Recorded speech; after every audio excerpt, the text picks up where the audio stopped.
مرنے کے بعد بہت سارا مال خرچ کرتے ہیں، لیکن طریقہ کیا ہے یہ پتہ نہیں۔ ہوش میں آؤ اے ایمان والو، اے مسلمانوں، زندگی میں انسان کو رہبر کی ضرورت ہوتی ہے۔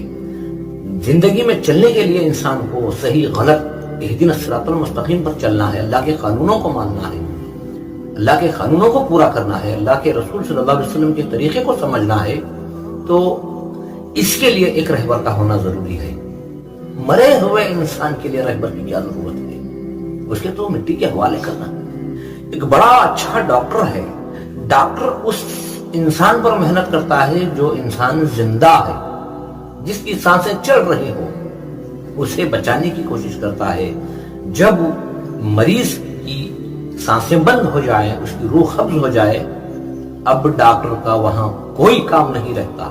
اسی طریقے سے ایک عالم دین کی ضرورت اس وقت پڑتی ہے جب انسان کی سانس چل رہی ہوش و حواس میں ہے، اس انسان کو سیدھا راستہ بتانے کے لیے، اسے سیدھا راستہ چلانے کے لیے، اسے اللہ کے قانونوں کو مان کر اسے مطابق چلانے کے لیے ایک رہبر کی ضرورت ہے۔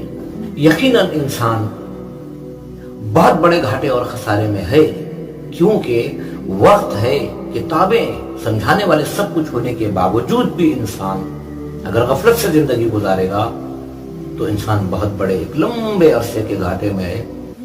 ہر دن ہمیں خبر کے قریب کھینچ کر لے جا رہا ہے، لیکن ہم ہوش میں نہیں۔ موت سے پہلے سمجھنے کی کوشش کرو، پہچاننے کی کوشش کرو، ورنہ مرنے کے بعد ہمارے کوئی کام نہیں آئے گا۔ ہمارے اعمال، ہم نے جو اللہ کو مانا، ہم نے اللہ کے قانونوں کو پورا کیا، ہم نے رسول پاک صلی اللہ علیہ وسلم کے طریقے کو سمجھا، اسے پورا کرنے کی کوشش کی، یہی ہمارے ساتھ آنے والا ہے، ورنہ ہماری مدد کے لیے کوئی نہیں آئے گا۔ موت سے پہلے سمجھنا ہے، اور جو باتیں ہمیں سمجھ میں آ چکی ہیں ان باتوں کو دوسروں تک پہنچانا بھی ہماری ایک ذمہ داری ہے۔